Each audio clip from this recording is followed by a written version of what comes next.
చెల్లెలకు అన్న తమ్ముళ్లకు పెద్దలకు మరి మీ నియోజకవర్గ అభివృద్ధి ప్రదాత మీ కష్ట సుఖాల్లో వెంట ఉన్నటువంటి పెద్దలు గౌరవనీయులు అనుభవజ్ఞులు మాజీ మంత్రివర్యులు కడియం శ్రీహరి అన్న గారి పిలుపు మేరకు అశేషంగా తరలి వచ్చినందుకు మీ అందరికీ మరొకసారి పాదాభివందనాలు తెలియజేస్తా ఉన్నాను.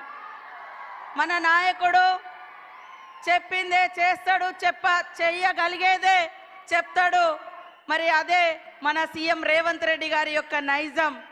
ఆ నైజం మరి కష్టమున్నా నష్టమున్నా ఇబ్బందులున్నా మరి ఎదుర్కొని ఈ స్థాయికి వచ్చి మీ కష్ట సుఖాలలో భాగం పంచుకొని మిమ్మల్ని అభివృద్ధి పదంలో తీసుకురావాలన్నటువంటి ఏకైక లక్ష్యంతో పని చేస్తూ ఈరోజు ఈ నియోజకవర్గానికి 800 కోట్లకు పైగా మరి నిధులు ఇచ్చినటువంటి మన మహానాయకుడు మన సీఎం గారికి స్వాగతం. ఓరుగల్లు బిడ్డల తరపున సుస్వాగతం. మన ఇన్ఛార్జి మంత్రివర్యులు గౌరవనీయులు సోదరుడు మన పక్క జిల్లా పొంగులేటి సీనన్న గారికి హృదయపూర్వక స్వాగతం.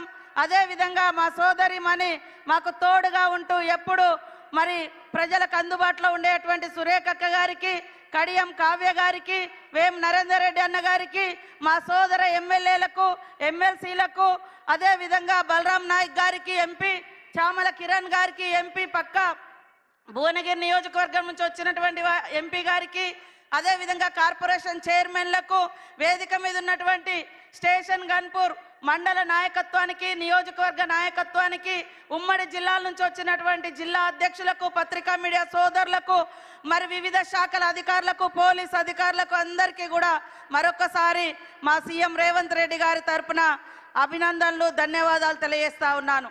కాంగ్రెస్ అంటేనే సంక్షేమం, కాంగ్రెస్ అంటేనే అభివృద్ధి, కాంగ్రెస్ అంటేనే సామాజిక న్యాయం, కాంగ్రెస్ అంటేనే మహిళా నాయకత్వాన్ని, మహిళల్ని మరి అభివృద్ధిలోకి తీసుకురావడం, కాంగ్రెస్ అంటేనే ఉద్యోగ ఉపాధి కల్పించడం, కాంగ్రెస్ అంటేనే విద్యా అర్హతను పెంచడం, కాంగ్రెస్ అంటేనే పేదలకు గూడు గుడ్డ ఇవ్వడం. ఇవన్నింటినీ ఈరోజు పట్టుకొచ్చినటువంటి మన నాయకుడు మన సీఎం గారు రేవంత్ రెడ్డి గారని ఈ సందర్భంగా తెలియజేస్తా ఉన్నాను. నిన్నటిదాకా మనం తెలంగాణ వస్తే ఇంటింటికో ఉద్యోగం అని రంగుల ప్రపంచాన్ని చూపించినటువంటి బీఆర్ఎస్ 10 ఏళ్లలో ఎన్ని ఉద్యోగాలు వచ్చినాయంటే మొత్తం 84,000 ఉద్యోగాలు కూడా రాలే. కానీ 10 నెలలలో 57,000 ఉద్యోగాలు ఇచ్చినటువంటి ఘనత మరి మన సీఎం రేవంత్ రెడ్డి గారిదని ఈ సందర్భంగా తెలియజేస్తా ఉన్నాను. 10 ఏళ్లలో బీఆర్ఎస్ పార్టీలో కనీసం 2 లక్షల ఇల్లులు కూడా రాలే. కానీ ఏకకాలంలో 4.5 లక్షలకు పైగా ఇల్లులకు మంజూరు ఇచ్చినటువంటి ఘనత సీఎం రేవంత్ రెడ్డి గారిది, ఆ శాఖను చూస్తున్నటువంటి పొంగులేటి సీనన్న గారిది అని కూడా ఈ సందర్భంగా తెలియజేస్తా ఉన్నాను. కాబట్టి సోదరులారా ఆలోచించండి.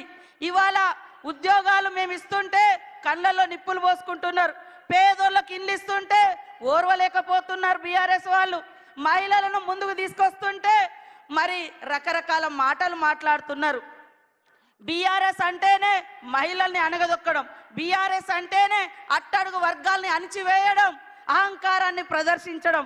కాబట్టి ఇవాళ సామాజిక న్యాయం కాంగ్రెస్ తీసుకురావడం కోసమే 30 సంవత్సరాలుగా పెండింగ్లో ఉన్నటువంటి ఎస్సీ వర్గీకరణకు ఒక రూపం తీసుకొచ్చి మరి ఎస్సీ సోదరుల యొక్క మరి ఫలాలు అందరికీ చెందాలని వర్గీకరణ చేయడం జరిగింది.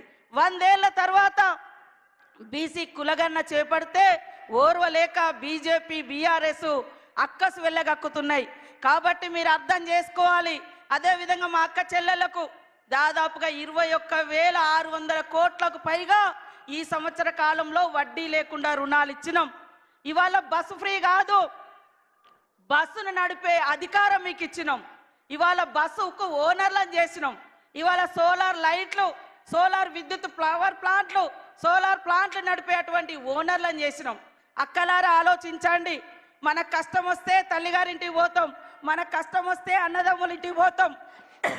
అన్నదమ్ములు కొన్నిసార్లు చూడరు, కానీ ఈ అన్న ఖచ్చితంగా మా అక్క చెల్లెలు బాగుండాలని వడ్డీ లేని రుణాలు ఇచ్చి ఈరోజు వడ్డీని కూడా 92 కోట్లకు పైగా ఈరోజు మన జిల్లాలో చెక్కులు అందజేయడం కోసం మరి మీ ఇంటి సోదరుడిగా మీ తోబుట్టుగా ఈరోజు రావడం జరిగింది. గత బీఆర్ఎస్ కాలంలో 3,500 కోట్ల రూపాయలు పావుల వడ్డీ ఇవ్వకుండా ఎగ్గొట్టిపోయారు. గత 5 సంవత్సరాలుగా లాస్ట్ ఒక్క ఉద్యోగం కూడా ఇవ్వలే.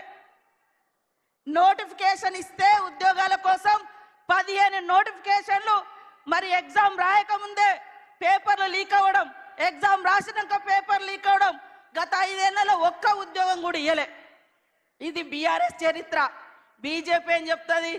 ఇక కులము మతము అంటారు తప్ప ఏ కులానికి కూడుబెట్టలేదు, ఏ కులం ఆత్మగౌరవాన్ని పెంచలేదు, ఏ మతానికి వాళ్ళు విలువనివ్వలేదు, ఏ మతానికి వాళ్ళు మరి చేరువగా వాళ్ళ యొక్క అభివృద్ధిని కాంక్షించలేదు. కేవలం వాళ్ళు కుల మతాలు రెచ్చగొట్టేది ఓట్ల కోసం, అధికారం కోసం. కాంగ్రెస్ చరిత్ర అంతా త్యాగాల చరిత్ర. నాడు గాంధీ గారి కానుంచి రాజీవ్ గాంధీ వరకు ఈ దేశం కోసం ప్రాణాలు ఇచ్చిన చరిత్ర, గూడు లేనోళ్లకు గూడు కట్టించినటువంటి చరిత్ర ఇందిరమ్మ రాజ్యంది. కాబట్టి మీరందరూ కూడా మరి ఇందిరమ్మ ప్రభుత్వాన్ని, సీఎం రేవంత్ రెడ్డి గారిని మీ తోబుట్టుగా దీవించాలని మనస్ఫూర్తిగా కోరుకుంటూ మరి శ్రీహరన్న గారికి కూడా మీరందరూ తోడుగా ఉండండి. అభివృద్ధిలో అగ్రభాగం. మరి ఏనాడో ఉమ్మడి రాష్ట్రంలో కూడా అనేక నిధులు తీసుకొచ్చి మారుమూల పల్లెలలో ఇటు వస్తే గల్లీ గల్లీలో సీసీ రోడ్లు వేసినటువంటి ఘనత కూడా వారికే దక్కింది. అప్పుడు తర్వాత మళ్ళీ కాంగ్రెస్ ప్రభుత్వంలోనే ఇన్ని 100 కోట్లు తీసుకొచ్చి మీ అభివృద్ధికి పాటుపడతా ఉన్నాడు. కాబట్టి మీరందరూ కూడా దీవించాలని కోరుకుంటూ అందరికీ నమస్కారాలు, ధన్యవాదాలు. జై కాంగ్రెస్. గౌరవ మంత్రివర్యులు